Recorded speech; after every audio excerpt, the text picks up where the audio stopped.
La bienvenida a Carlos Mesa, expresidente de Bolivia. ¿Cómo está? Buenos días. Muy buenos días, Cecilia, un gusto. Igualmente, buenos días. Bueno, día que pasa, sube la tensión social por las detenciones de las ex autoridades, ya sea civiles y militares en el país. ¿Esta situación le preocupa? Sí, por supuesto, como al conjunto del país, sobre todo de los bolivianos y bolivianas que tenemos un espíritu democrático, un espíritu de diálogo y que esperábamos que el gobierno actual pudiera tener un discurso de diálogo y de reconciliación que no ha ocurrido, no solamente que no ha ocurrido, sino que se ha agravado en la dirección contraria con esta persecución absolutamente arbitraria, inconstitucional e ilegal de la expresidenta, colaboradores y miembros de las Fuerzas Armadas y la Policía. El presidente Luis Arce debería aceptar la invitación del Comité Pro Santa Cruz a una cumbre cívico-política para pacificar el país. Definitivamente, una propuesta de diálogo siempre es una propuesta positiva en un momento de tensión. Y en lo particular creo que los elementos básicos de ese diálogo deberían partir de una premisa: la construcción de un espacio que rompa la polarización y abra el camino a la reconciliación pasa necesariamente por dos cosas: la liberación de los presos ilegalmente detenidos y sobre todo el cambio radical de la justicia con acuerdo de partes del conjunto del país, tanto del sistema judicial y sus personalidades como del Ministerio Público, que se ha convertido en un brazo ejecutor de las decisiones del Poder Ejecutivo de perseguir a los opositores. Usted, como expresidente, también envió cartas a diversos organismos internacionales. ¿Qué respuesta ha tenido? Las cartas que enviamos eran unas cartas que pedían una acción. De hecho, después de la carta que nosotros enviamos a Naciones Unidas, el secretario general de la ONU, Antonio Guterres, habló personalmente con el presidente Arce en una conversación vía Zoom. Entiendo que le hizo una reflexión sobre el tema de la forma en que detuvieron a la expresidenta Yanine Áñez y sobre la preocupación de cómo está funcionando el sistema judicial. En el caso de la Unión Europea han habido una serie de comunicados que establecen su rechazo a las acusaciones de que fueran parte de una conspiración, ese disparate tan absurdo sobre la cuestión. Estamos esperando otras reacciones, pero creemos que la comunidad internacional ha actuado con claridad en varios ámbitos. La más dura, la OEA, por supuesto, creo que con toda razón, y Human Rights Watch, que es una organización internacional a la que también le enviamos tanto una carta personal al señor Vivanco como a la institución.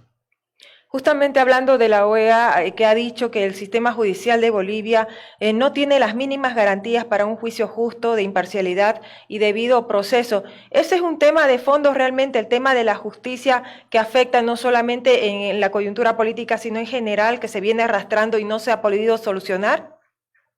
Definitivamente, es increíble que el gobierno diga que la OEA se inmiscuye en asuntos internos cuando lo que la OEA dice es rigurosamente cierto. Hay alguien que podría desmentir que el sistema judicial funciona mal, que es una vergüenza, que está totalmente envilecido, que es un instrumento al servicio del Poder Ejecutivo. No, nadie.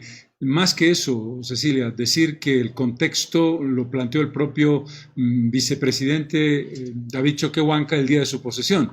Dijo que la justicia debía cambiar y que la justicia no funcionaba bien. Y el ministro de Justicia, que luego se convirtió en persecutor en este proceso, las 2 primeras semanas del gobierno de Arce habló de la necesidad de una reforma total del Poder Judicial. Hay un consenso total en el tema y este es el problema de fondo que debe resolverse si queremos diálogo y reconciliación. Pero ¿por qué no se puede avanzar? No se puede avanzar por una razón muy simple, porque la sartén por el mango desde el punto de vista legislativo la tiene el movimiento al socialismo. Si el movimiento al socialismo y el gobierno de Arce no toman la iniciativa, no hay posibilidades de llevar adelante un cambio de la justicia. Eso tiene que ser consensuado y tiene que ser propuesto por el gobierno. Nosotros hemos planteado como comunidad ciudadana, y creo ya que la bancada de Creemos está en la misma línea, que se haga una reforma judicial. Hemos hecho una propuesta sobre la base de la propuesta de invitación que hizo el ministro de Justicia, de la que luego se desdijo. Pero la razón por la que esto no puede avanzar no es por falta de voluntad de la oposición. La oposición, nosotros hemos hecho un planteamiento y hemos hecho una propuesta concreta de reforma judicial, pero si no hay una voluntad política, y ahí tienes razón en el planteamiento que hace el Comité Cívico de un camino al diálogo, no vamos a poder llegar a una solución. El diálogo y la decisión del gobierno y de la mayoría parlamentaria marxista es imprescindible. Ujú. Ahora, hablando justamente de las detenciones que se han dado, hay contradicciones en varias declaraciones, incluyendo el propio Luis Arce Catacora, que cuando era candidato también dijo que el gobierno de Yanine Áñez era constitucional. Igual Jorge Richter, que actualmente es vocero presidencial. ¿Cómo ve usted estas contradicciones? Se trata obviamente de una manipulación. Las contradicciones se dan porque los hechos tan evidentes e incuestionables que en su momento reconocieron tanto Arce como Richter no les permitían otra lectura. Una vez que llegaron al gobierno, inventaron un relato para justificar una acción punitiva contra la expresidenta Áñez y sobre todo para saltarse el juicio de responsabilidades. Podemos analizar si es importante una investigación. Sí, hay que hacer una investigación sobre Sencata y Sacaba, pero dentro del marco de una investigación que pudiera dar lugar a un juicio de responsabilidades. Como eso estaba en la lógica de 2/3 que el gobierno no tiene y tiene que contar con la oposición, prefirieron actuar rápidamente e inventarse un delito falso. El delirio, el absoluto mundo surrealista de decir que las reuniones del 11 y 12 de noviembre del 2019 generaron una conspiración, una sedición y terrorismo, en reuniones en las que, por cierto, la expresidenta no estaba porque ella estaba en el departamento del Beni, dan una prueba de la construcción de un caso totalmente falso. Por eso las contradicciones tan flagrantes del portavoz presidencial, pero sobre todo, lo que más me preocupa, del propio actual presidente.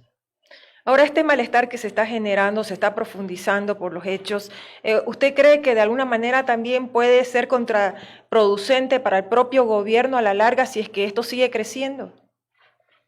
Definitivamente, porque si tú haces una evaluación de la situación del país antes de la detención de la expresidenta Áñez y de los militares, policías y exministros, estábamos viviendo un proceso electoral con resultados diversos, en algunos casos con éxito para unos partidos y para otros menos, una visión de que el MAS había sido derrotado a nivel subnacional, pero eso no marcaba ningún tipo de agresividad, ni amenaza, ni potencialidad de que la oposición pudiera convertirse en un elemento de distorsión de la paz y del diálogo. En consecuencia, fue totalmente gratuito. La situación generada de violencia, de persecución, de allanamientos ilegales y de detenciones ilegales ha generado un malestar en la población que cree en la democracia y que no cree que este sea el camino adecuado. Por lo tanto, quien generó el problema fue el gobierno y quien debe resolverlo es el gobierno también, por supuesto.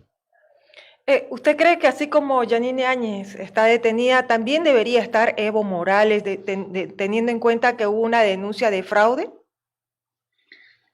La lógica te dice que lo primero que uno tiene que buscar es cualquier investigación ante cualquier persona, y me refiero a la expresidenta Yanine Áñez, debe cumplir las normas básicas. Tú no puedes allanar violentamente una casa, aun suponiendo que el delito existiera, que no existe en el caso de Yanine Áñez. En ese contexto tenía primero que haberse hecho una convocatoria a declarar, decirle a la expresidenta de qué se la acusaba, escucharla, definir las condiciones, y yo creo que aún en esas condiciones no era pertinente una prisión preventiva porque la expresidenta tiene un domicilio conocido, es una persona que tiene una vida estable, es una persona a la cual puedes encontrar. Dicho esto, la pregunta es, si seguimos el relato del golpe de Estado, por supuesto que se debía detener al expresidente Evo Morales, pero el concepto de fondo aquí es que no hubo golpe de Estado. Lo que hubo es un fraude. Y te digo algo más. Nosotros le iniciamos a través de una denuncia, una acusación de fraude al expresidente Morales.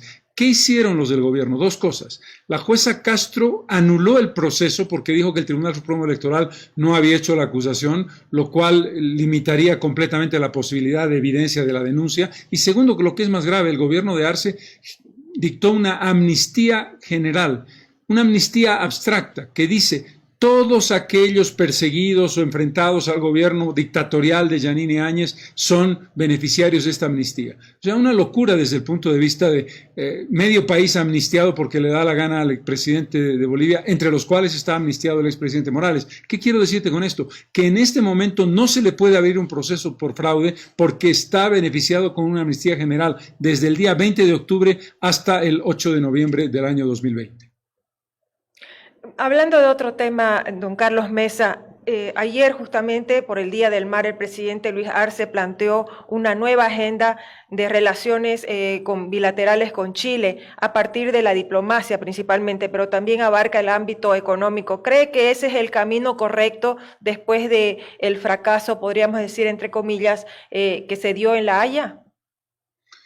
Sí, el primer elemento es que el resultado del 1 de octubre del 2018, el fallo de la Haya, ha sido contrario a Bolivia, y sobre esa base hay que tomar dos consideraciones. Uno, la reivindicación marítima no se cede independientemente del fallo. Yo podría entrar a detalles sobre la interpretación del fallo, pero no viene a cuento. Nuestra reivindicación marítima debe mantenerse intacta como una reivindicación histórica del país. Pero está claro que estamos en un momento distinto, y en este momento distinto hay que hacer una evaluación de propuesta de futuro en las relaciones con Chile, que tienen que ver con el libre tránsito, con el uso de puertos, con el costo de esos puertos, con el transporte pesado, con el intercambio comercial y con la complementariedad económica. No sé si llegar hasta relaciones diplomáticas, pero creo que lo que no se puede hacer es improvisar un discurso, como escuchamos ayer, que estaba marcado por palabras. No hemos conocido una propuesta específica de una agenda de trabajo detallada del gobierno de Arce, y es obvio que no puede quedarse Bolivia congelada en una relación tan importante como la que tiene con Chile